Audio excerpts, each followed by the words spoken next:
Matrix permeability in tight sand formations may be very low due to depositional processes or post-depositional diagenetic events. If the tight gas reservoir is naturally fractured, then the gas flow is mainly controlled by the open, undamaged natural fractures that are connected to the wellbore. The rock matrix may primarily be composed of micropores, where the average pore throat aperture is tiny, causing tremendous amounts of potential capillary pressure energy to be suctioned. In tight formations that are water-wet in nature, the capillary forces cause liquid to be imbibed and held in the capillary pores. This results in high critical water saturation and irreducible water saturation in the tight formations. Initial water saturation in tight gas reservoirs might vary depending on the timing of gas migration. A tight gas reservoir may have normal initial water saturation, or, in some cases, subnormal due to water phase vaporization into the gas phase. A subnormal provides relatively higher effective permeability for the gas phase, close to absolute permeability. The initial water saturation might also be more than critical if the hydrocarbon trap is created during or after the gas migration time. In the case of high initial water saturation, relative permeability to gas may be very low.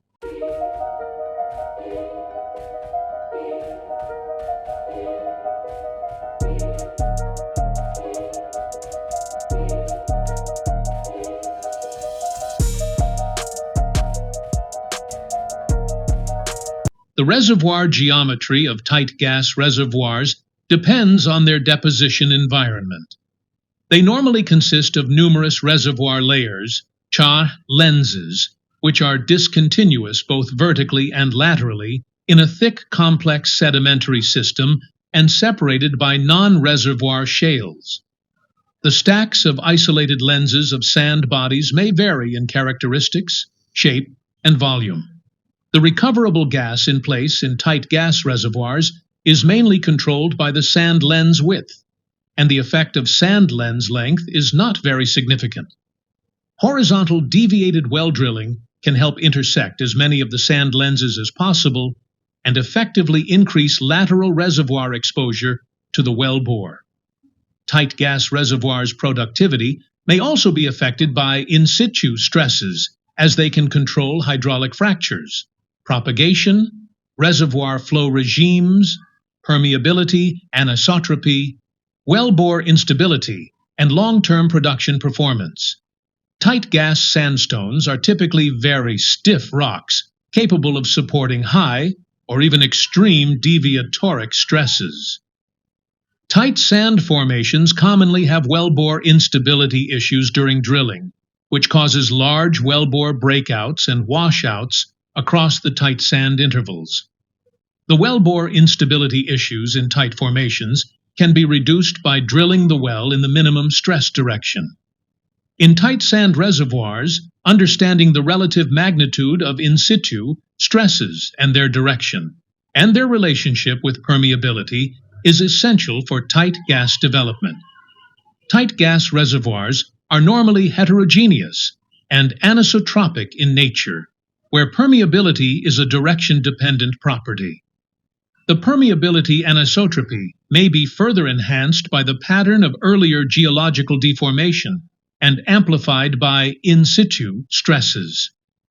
In cased-hole perforated wells completed in tight sand, well productivity may be significantly controlled by perforation parameters. Perforation performance depends on factors such as length of downhole penetration, shot phasing, and shot density. Deep penetration, at least 50% beyond the damage thickness, is needed to effectively connect the wellbore to undamaged rock. Perforation efficiency in tight gas reservoirs is affected by the high rock strength that makes penetration of perforation jet to be significantly reduced compared with equivalent sandstone of higher porosity. Using deep penetrating perforation charges run with shock absorbers can mitigate damage to perforation tunnels and reduce the skin fact. If you want to learn more about tight gas reservoirs, you could do so in my book, Economics of Petroleum Reservoirs, which is published on Amazon. Check it out at the link in the description. Please take a second to hit the like button, hit the subscribe button, and do not forget to hit the notification bell. Thank you for watching, and goodbye.